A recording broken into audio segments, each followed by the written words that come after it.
The Beginning After the End. Capítulo 385. Um caminho divergido. O ar da savana de Cerulean, lar do clã Tiestes, era quente e seco, mas uma leve brisa sempre soprava sobre as pastagens, fazendo o grande mato azul, esverdeado dançar feito ondas. Chamávamos de vento do guerreiro, um fenômeno mágico invocado há milênios, para garantir que os panteões treinando na savana quente sempre tivessem um vento para refrescá-los. Eu podia ver o local por muitos quilômetros em cada direção do meu ponto alto, sobre os telhados de azulejos azuis do armistício. Nossa extensa aldeia seguia em tons de vermelho e azul a partir do centro da savana Cerulean, e era o lugar que todos os panteões consideravam ser seu lar, mesmo aqueles de outros clãs que nunca viveram ali. Era o coração de toda a nossa raça. Por acreditar que nunca mais haverá, posso relevar o jeito que devora esta visão. Velho amigo, compartilhar tais falas não me traz consolo, Lord Tiestes, falei, desviando meu olhar, que estava longe no horizonte, para focar no Lorde Panteão de muitos olhos.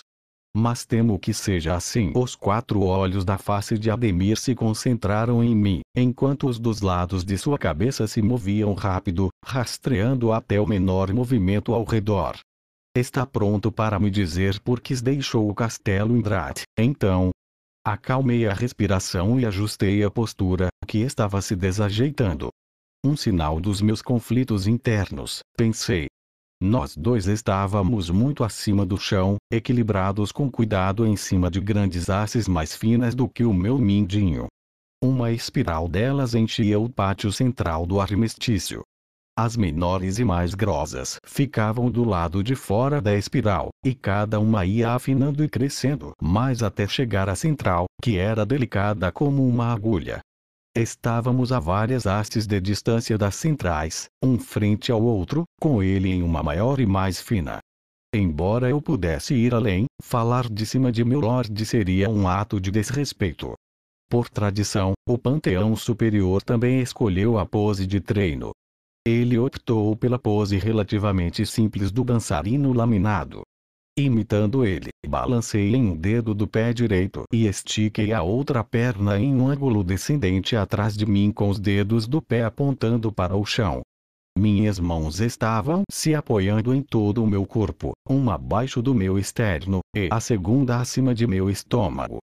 Meu serviço a Quezés terminou, falei prolongando um pouco a última sílaba. Então fiz uma longa pausa para pensar nas próximas palavras.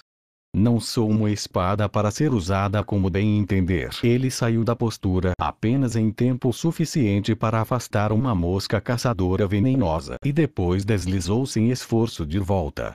Poucos Azuras podem se lembrar do tempo antes de Quezés Indrad forjar os 8 grandes e unir os clãs. Epiotos eram um local repleto de guerras e mortes intermináveis, um mundo selvagem e indomável cheio de catástrofes ambulantes, como por exemplo a Montanha Viva, Giolos. Dizem que a própria savana de Cerulean foi achatada por panteões utilizando a Devoradora de Mundos na batalha contra os dragões e Hamadríades. E Quezés há muito tempo leva o crédito por acabar com essa era, proibindo o uso da técnica por causa de seu histórico. Seu uso quase destruiu nosso clã, raça e todo o continente. Ela não destrói só um mundo, mas também o usuário. Os panteões da época perceberam que seria melhor viver em subserviência do que morrer entre os escombros de nosso mundo destruído. Uma verdade repentina se revelou, e o conhecimento deixou uma estranheza amarga e fria em minhas entranhas. Lord Indrad se recusou a permitir que nosso clã se esquecesse da técnica. Ele exigiu que pelo menos um do clã sempre possuísse o conhecimento dela, para que pudesse usá-la se necessário. Ademir não respondeu. Não precisava. Me lembrei da minha formação, do peso esmagador do meu orgulho ao trabalhar durante décadas para assimilar as informações da habilidade. O jovem e ansioso panteão que se considerava um guardião justo, protetor do conhecimento sagrado proibido, de seu clã, povo e de Epiotos inteira. No entanto, esse orgulho me tornou fácil de manipular. Assim como o jovem Tassi. Porque Quezés precisava que estivéssemos dispostos a usá-la se ele ordenasse. Receio que devo deixar Piotos. As palavras soaram tão cansadas quanto eu me sentia. Eu sei, respondeu. Sua cabeça girou de leve e um olho roxo brilhante parou de se mexer sem parar, se concentrando em algo. Segui a linha do seu olhar, até avistar Vren correndo em direção à base das hastes de equilíbrio, acenando com a mão para chamar minha atenção. Ademir deixou a pose de dançarino laminado e se acomodou em uma pose de descanso. Não vou insultá-lo agindo como se tivesse alguma sabedoria para compartilhar com você, Aldir. Você é um modelo da nossa raça. Obrigado, Lord Tiestes. Então, vendo a agitação de Vren, pedi licença antes de me inclinar e cair. Usando do meu impulso, cheguei de maneira suave no chão duro. O que foi, Vren? Ele estava com a mandíbula endurecida como pedra e falou rigidamente.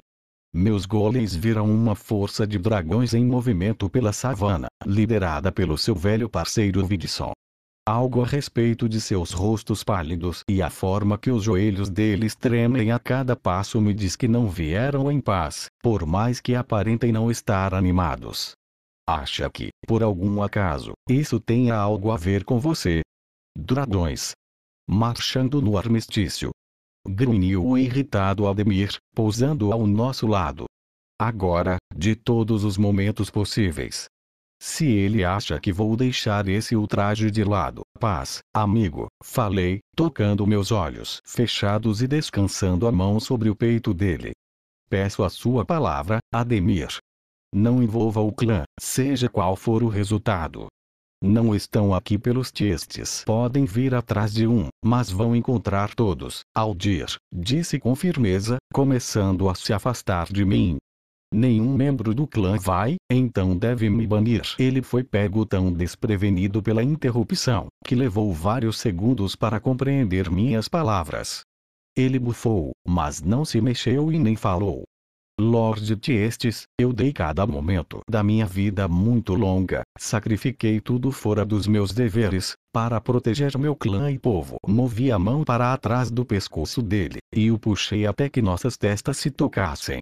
Agora, estou preparado para ser exilado por opção e fazer o mesmo. Mas precisa me deixar. Sua mão descansou em meu antebraço por um momento, então se afastou, possibilitando a visão do sofrimento, marcando seus traços normalmente calmos.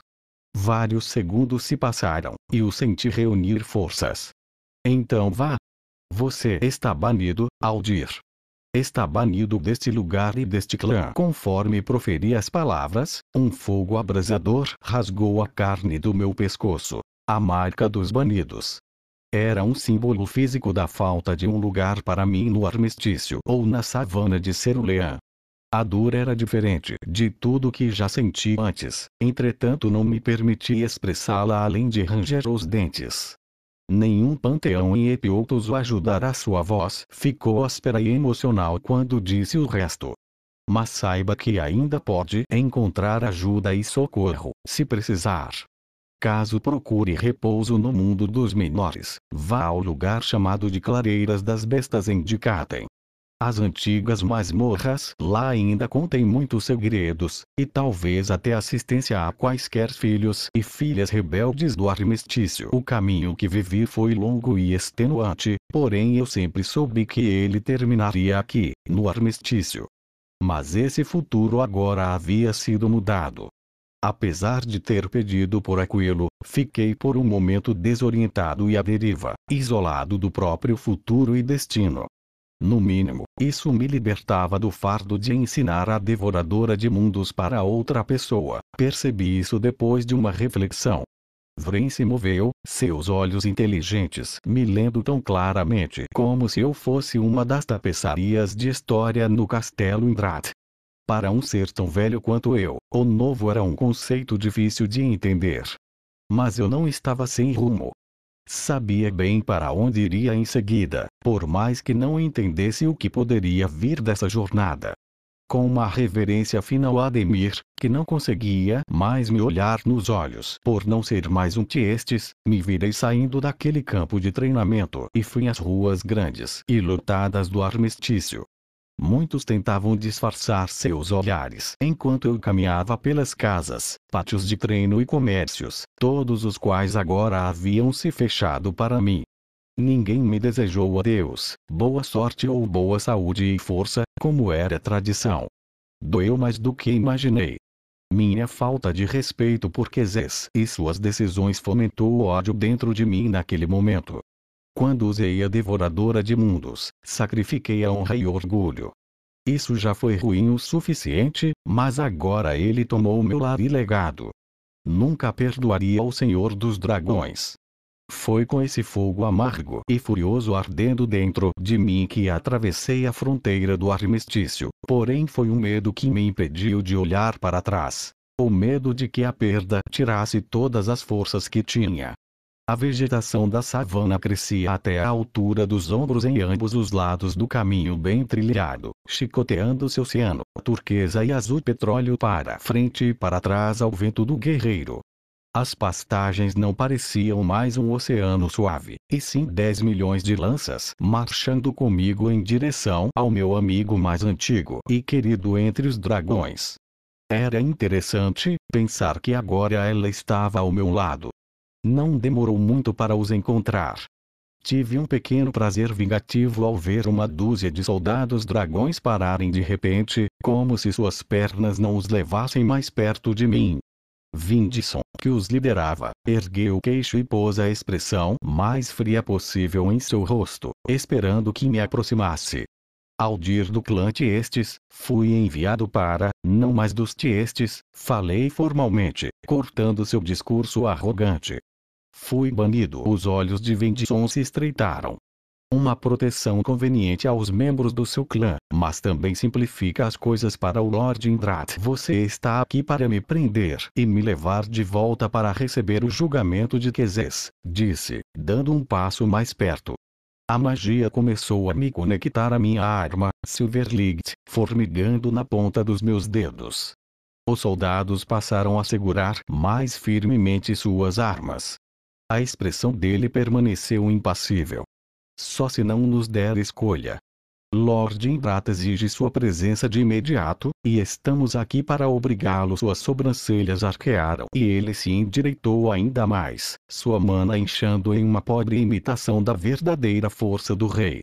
Terá violência, se necessário, embora Lord Indrat e eu acreditemos que você virá pacificamente. Analisei os rostos dos soldados. Conhecia todos. Bravnitassos, que salvei de um cavaleiro flamejante fênix durante as lutas depois do desaparecimento do príncipe Mortain. Os gêmeos Alques e Irene foram treinados por Cordri desde que eram crianças. Fiquei surpreso ao ver Castor, um dos guardas particulares da senhora Mire, o que não ocorreu ao ver o espantoso Spiros, que rebaixei por sua atitude insensível e amarga em relação aos outros clãs e que me odiava desde então. A mesma coisa com os outros. Eu os conhecia. Eu os treinei, lutei com eles, os comandei. Foi por isso que ele escolheu esses dragões. Não por causa de sua força, apesar de serem fortes sim, cada um de seu jeito, mas porque serviram e lutaram ao meu lado. No fim, os anos de serviço não valeram nada. Eram iguais a Vindisson, leais de corpo e alma a Quezes, e usavam sua lealdade para garantir que não vissem nada além do que ele desejava. Agora, ele semeou medo entre eles, e vi isso em seus olhos. Estavam prontos para lutar comigo, contudo com medo. Como deveriam estar. A ira se ergueu que nem uma serpente do inferno dentro de mim de novo. Pensei ter cortado laços com a morte. Depois de Elenoir, não tinha nem o coração, nem estômago para acabar com mais vidas, ou pelo menos foi o que dizia para mim mesmo. Neste momento, olhando para amigos e aliados, cada um deles pronto para dar suas vidas protegendo as mentiras de Quezes, tomei uma decisão. Se não valorizavam suas vidas, por que eu valorizaria? Eu não vou voltar nem por escolha e nem pela força. Vindson não pôde suprimir toda a sua surpresa. Seus olhos se arregalaram e seu pé direito deslizou para trás meio passo, e a aura que emanava vacilou. Você mudou, meu velho amigo. Não vejo nada do grande general Aldir que você já foi. Virando-se para Spiros, assentiu. Vivo, se possível, mas Lord Indrato prefere ter seu cadáver do que nada. Mas, Lord Vindson, você nos garantiu que... A pergunta de Irene foi interrompida quando Spiros avançou com sua lança curta e gritou: derrubem-no. Então os soldados se moveram, quebrando informações de 4 pessoas, com Spiros, Tassos e 2 outros se aproximando primeiro. A Silverlight brilhou na forma de uma cópia curva, e avancei contra a investida de Spiros. A lâmina acertou a lança dele, que puxei para cima para bloquear um corte descendente da espada de 2 mãos de Tassos. Uma longa lança acertou minhas costas e rasgou o tecido da túnica enquanto eu girava, e um chicote em chamas surgiu e envolveu meu antebraço. Virando, joguei os 2 para trás, arrancando o chicote de mim. O impulso da lança longa veio mais uma vez, mas Silverlight saiu e acertou o cabo, cortando-a em 2. O tempo começou a desacelerar. Uma das soldadas com a Alquizirene estava brilhando com runas douradas ao longo de sua pele bronzeada. Outro estava entre ela e eu, empunhando 2 lâminas curtas em forma de folha erguidas defensivamente. Os gêmeos estavam cada um em um lado do outro par, com as armas em riste, mas estavam focados um no outro. Parecia que os 2 compartilhavam alguma comunicação silenciosa. Em frente a eles, tendo circulado ao meu redor, os últimos 4 dragões estavam se transformando. Suas formas físicas cresceram, esbarrando uns nos outros, escamas correndo sobre seus corpos e feições humanoides se tornando reptilianas e monstruosas. Vi apenas flashes de cores: branco e dourado, azul e preto, verde e esmeralda e o laranja ardente de fogo distante, antes de voltar à ameaça mais próxima. A ponta da lança cortada ainda estava no ar. Peguei nela, desviei e a deixei voar pro olho esquerdo do dragão coberto de runas. As lâminas gêmeas defensoras apareceram e derrubaram o projétil, porém não antes que os olhos do dragão coberto de runas se fechassem. Minha assinatura de mana derreteu ao canalizar o Mirage Valk. Antes que o feitiço Aevum da oponente tomasse forma, imbuí mana em todas as células do meu corpo e saí do meio de meus agressores, passando pelas lâminas gêmeas, chegando ao lado do dragão com runas. Seus olhos se abriram assim que Silverlight perfurou seu núcleo. O peso lentamente crescente do feitiço de parada de tempo estalou feito uma corda desgastada. Girando, joguei o dragão nos seus protetores, os derrubando. A rapieira pulou da minha mão e cortou o chicote em chamas, cujo fim caiu na terra e se contorceu feito uma serpente agonizando. Ao mesmo tempo, uma sombra apareceu sobre o campo de batalha. Os dragões agora transformados por completo rodavam no céu acima. A maior, com suas escamas brilhantes brancas e douradas, abriu suas mandíbulas e soprou um cone de fogo azul tingido de roxo com éter. A rapieira voltou a mão e cortei o ar enquanto invocava as artes de mana do tipo força da minha raça. As chamas foram cortadas em 2, e os soldados ao redor foram forçados a se esquivar devido ao fato do ataque queimar o chão nas laterais. O dragão branco e dourado se agitou e dobrou as asas, mergulhando para evitar meu ataque. Manobrando, esculpi um grande arco à minha volta, projetando uma força cortante. A savana ressoou com o barulho de martelos caindo no aço quente quando a força acertou as armas infundidas de éter deles. Todos, exceto o homem com as lâminas em forma de folhas gêmeas. Meio de pé, furioso, olhando a companheira morta, ergueu suas lâminas tarde demais e recebeu meu ataque diretamente no peito, atravessando a armadura e cortando a carne. Senti a mana dele cintilar e desaparecer antes de seu corpo cair no chão. Um momento depois, a mulher com runas também sumiu. Isso era mais uma crueldade que eu colocaria nas costas de Quezés. Essas mortes foram um tanto trabalho dele quanto meu. General Aldir, por favor, pare com essa loucura! Gritou Irene, ao lado da estrada. Ela se jogou na grama sempre em movimento para evitar o fogo do dragão e seus braços e pernas sangravam. Nós só queríamos, Urk, uma lâmina de grama ciana perfurou seu crânio graças ao vento do guerreiro. Seus olhos rosados e enevoados olhando para mim aterrorizados piscaram, então aquele mato a cortou mais ainda, a rasgando em pedaços. A savana estava queimando, percebi. O fogo do dragão a incendiou, e ela estava lutando de volta. Defendendo-se aos panteões. Irene! Gritou o irmão, sua voz quebrando. Correu para ela sem representar ameaças para mim, e desviei o foco. 2 dos dragões transformados mergulharam de direções opostas, um soltando uma bola de fogo azul da boca, e o outro um raio branco. Escondido dentro do turbilhão de feitiços, senti a lança de Spiros assoviando no ar, e de outra direção o chicote estalou e cortou em direção às minhas pernas. Com Mirage Vault já ativo, pude ir instantaneamente de um lugar para outro, evitando sem dificuldades os ataques.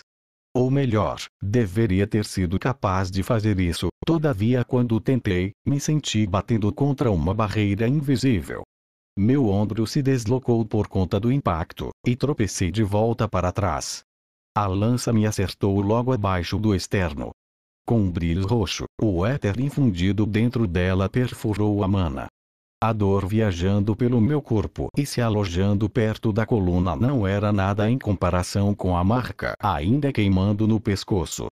Caindo em um joelho, peguei a ponta da lança com uma mão e levantei a rapieira sobre a cabeça com a outra.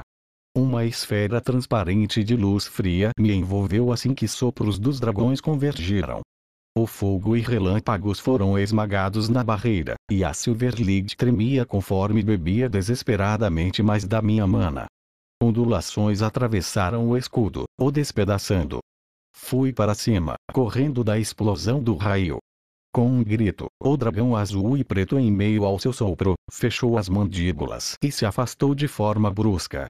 Um instante depois, Silverlead cortou o ar, formando outro amplo arco de força de corte. O sangue explodiu da barriga do inimigo, e ele cambaleou para o lado antes de cair na savana, onde a grama ganhou vida, transformando azul e verde em carmesim escuro. Garras curvas feitos cimitarras se fecharam em mim, prendendo meus braços. O maciço volume de um dragão verde esmeralda apagou o céu acima, e nós dois começamos a tremer. Vá, Castor! A branca e dourada gritou, e entendi. O tremor se tornou uma vibração, e as escamas assumiram um brilho ametista. Castor estava nos teletransportando de volta à base do Monte Gelos. Soltei a arma e tateei até o final de uma das grandes garras. Quando encontrei uma, torci o pulso, resultando em um som de estilhaçamento quando a garra quebrou em meu aperto. Castor se encolheu e as garras restantes se fecharam com força. A dor substituiu toda a sensação no meu braço esquerdo, que se separou do corpo e caiu, levando a Silverlead com ele. Quando ela caiu, girou e voou um pouco acima de mim e cortou o tornozelo de Castor. Ainda parcialmente contido no aperto da garra decepada, despenquei. Spiro se arremessou em mim, numa forma parcial que lhe dava escamas pretas brilhantes e asas largas que surgiram de suas costas. Seus olhos queimavam violeta escaldante, e o fogo tremeluzia entre presas alongadas. Me livrei da garra e fui de cabeça ao impulso selvagem. A Silverlead estava de volta e riscou uma linha vermelha e sangrenta do ombro de Spiros até o quadril. No mesmo movimento, continuei com um corte pequeno e certeiro, cuja força cortou tudo entre mim e o chão, incluindo o Lien do clã Somat, que explodiu em uma chuva de sangue. Com um puxão feroz, tentei me ajeitar no ar, atingindo o chão.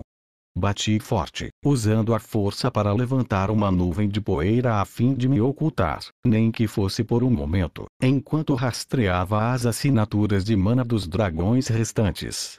No chão, Tassos e o dragão com lança longa, Orrin, ambos do clã Indrat, estavam ombro a ombro à esquerda.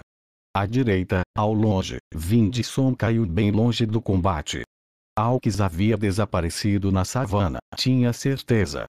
No céu, podia ouvir Castor chegando de dor, e os outros dragões se mantiveram circulando o campo de batalha. Vamos acabar com isso, murmurei, não falando com nenhum deles em particular. Não tem necessidade de o resto de vocês morrer também, traidor. Tassos gritou, a palavra rolando como um trovão pela savana. Através da fúria fria, senti meu coração bater com dor.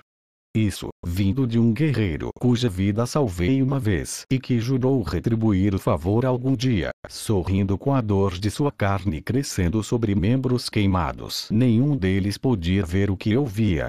Não, claro que não. Nem eu vi, não até que Quezes me forçou a usar a técnica da devoradora de mundos. Até então, o seu controle sobre o meu ver do mundo era absoluto, um véu tão sutil e etéreo que não podia ser visto ou tocado. Teria sido melhor se pudesse mostrá-los. Talvez outro alguém possa quebrar o feitiço dele um dia. Contudo, já que não seria eu, era tarde demais para eles. Sentindo os arredores, senti as paredes desta vez antes de utilizar o Mirage Valk. Distorções no próprio espaço, invisíveis para todos os sentidos, exceto o instinto panteão. Um dos dragões estava utilizando o éter para bloquear as explosões quase instantâneas de velocidade permitidas pelo Mirage Valk, a habilidade secreta do clã Tiestes. Mas, claro, quando todos os clãs responderam a Quezes, não havia segredos dos dragões. A Silverlight mudou de forma, tornando-se uma longa lança prateada ornamentada, e empurrei a barreira invisível. Embora a capacidade deles de influenciar o éter os tornasse a mais forte de todas as raças, não o controlavam. Criar algo sólido, como um bloqueio, era um uso sutil de sua influência que até o mais forte dos detentores do éter lutaria para manter contra a aplicação da força pura. A barreira se quebrou. Bem acima, o dragão de ouro branco rugiu de surpresa e dor. Tassos já estava se movendo, as duas mãos irradiando um brilho preto e púrpura que parecia atrair a luz. À direita, Castor vinha semelhante a uma estrela negra. Tassos era forte, um dos dragões de físico mais poderoso que comandei. Sua capacidade de influenciar o éter em sua arma o tornou um combatente mortal. Todavia treinei e lutei ao seu lado e conhecia suas habilidades melhor do que ele mesmo. Toda a sua força estava atrás do mergulho aéreo, apontada para o meu pescoço com força suficiente para quebrar qualquer defesa. Atrasei minha investida para frente, canalizei o Mirage Valk e dei um único passo. Feito uma cobra soberana golpeando, ele reposicionou a lâmina, a puxando com força em uma manobra rápida de impressionar. Se tivesse dado um passo em direção a ele, receberia um golpe fatal. Dei somente meio passo, o suficiente para me tirar do alcance do corte original. Esse pequeno passo ocorreu com tanta velocidade e ímpeto, no entanto, que quando liberei a Silverlight, ela voou como se tivesse sido disparada de um arco divino. A boca de Castor se abriu para desencadear uma rajada de relâmpagos, e a minha arma acelerou em sua garganta, o desabando no chão, as asas verdes escuras se estilhaçando. A luz difusa da savana brilhava nos restos das escamas de esmeralda do pescoço distorcido. Tassos sibilou de raiva e frustração, sua lâmina ardendo. Ao seu lado, Orindrat ergueu os punhos cerrados, e Mana começou a surgir ao meio deles. Uma fumaça doentia e doce flutuava pelo caminho da savana ardente. Um dragão rugiu no céu. A terra tremeu. Um anel de terra perto de mim desmoronou, caindo em um vazio infinito abaixo. O vento gritante veio fervendo do tal vazio que nenhum dos animais elementais antigos que vagaram uma vez em Epiotos, girando o pilar estreito da terra em que estive em uma cela. Dentro do furacão furioso rasgando para cima da fenda do mundo, os planos quase invisíveis de Eterspatium moldados eram vistos. Através do vento e do éter, pude ver o suor brilhando na testa de Orrin e o tremer de seus punhos com esforço. O feitiço da prisão do vazio não era uma façanha qualquer. Abrir um buraco para o vazio era perigoso, na melhor das hipóteses, mas canalizar seu poder era prejudicial a todos, exceto aos manipuladores de mana mais talentosos. Orrin sempre se irritou com sua posição de guarda e soldado e sempre quis se destacar. Um dragão tinha que chegar ao alto para se destacar no topo do Monte Gelouos. Este, ao que parece, foi longe demais. Estendendo minha mão, invoquei a Silverlead do fundo do cadáver de Castor. Girando-a agora a lança, perfurei o círculo de terra sob meus pés, projetando uma onda de força profunda no chão. O pilar, esculpido pelo feitiço dele, se estilhaçou e se partiu em pedaços antes de cair no vazio. Voei para cima, pairando, lutando contra a crescente atração do vazio devorando tudo. O vento subia e subia e subia, e ficava cada vez mais difícil ficar lá em cima. Porém a situação estava aumentando muito mais que o previsto do feitiço. O rugido do vento era muito alto para ouvir qualquer coisa, entretanto o jeito que os dois dragões transformados rodavam em pânico e a maneira que todo o corpo de Orrin tremia deixava na cara que ele estava lutando e falhando para controlar o feitiço. Devagar e dolorosamente, comecei a ser arrastado de volta. Meu ataque interrompeu a forma da magia, a tornando instável. Após um tempo, o domínio de Orrin desmoronaria, mas não ajudaria muito se já tivesse sido absorvido. E então refiz a arma, que se tornou uma esbelta rapieira de novo e deixou um arco prateado no ar onde cortou. Sob mim, o vazio se agitou, e o nada meio roxo e meio preto se contraiu e mexeu ao devorar a força do meu ataque. Estoquei e cortei, cada golpe indo bem além do alcance da Silverlead, derramando cada vez mais força e mana na escuridão. As paredes do vento estavam ficando cada vez mais instáveis. A forma de Orrin ficou mais indistinta, as bordas borradas. O feitiço quebrou. A magia rasgou a sua forma física até um nível celular, nada restando além de uma nuvem de sua mana purificada, e mesmo isso logo desapareceu na atmosfera. Fui deixado pairando sobre um fosso profundo e circular, que terminou em uma rocha quebrada e áspera a cerca de 30 metros do chão. Tassos olhou, boquiaberto, para o lugar onde seu primo havia deixado de estar. A rapieira avançou e seu pescoço se abriu com um jato de sangue. Ambas as mãos se dirigiram à garganta, contudo não conseguiram impedir que o vermelho passasse por seus dedos. A espada caiu no chão, o brilho etéreo sumindo. Os dragões voadores recuaram, um dourado e branco, e o outro laranja, vermelho e amarelo de um nascer do sol, os dois irradiando uma poderosa aura de medo ao circular no céu. O que fazemos? O de ouro gritou. Acho que já vimos o suficiente, afirmou Vindson, fingindo tristeza. É claro que o outrora poderoso e leal Aldirtestes foi perdido para a loucura. Voltaremos com uma força maior. VUIMDIRC com cedilha UIL, SUBINDOLNTAMINTPARAQ e o LHASS confortavelmente.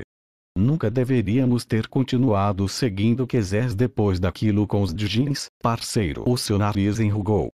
Lord Indrat, deveríamos ter visto o que ele era. Temos a chance de fazer isso agora. Acerte as coisas. Ele balançou a cabeça e franziu a testa. Você somente provou ser muito fraco para cumprir o dever que foi atribuído. Não esperava que ele mostrasse remorso ou mudasse de ideia, mas ainda sentia a dor de se arrepender e perder sabendo que agora éramos inimigos. Não houve mais troca de palavras. Ele conjurou um portal e o atravessou. Os dois dragões sobreviventes se viraram e voaram para longe em alta velocidade, e eu os deixei ir. O movimento à direita me pegou desprevenido, porém era apenas Vren em seu trono de terra flutuante. Isso é o que Quezés queria, disse com um suspiro, falando tanto para mim quanto para Vren.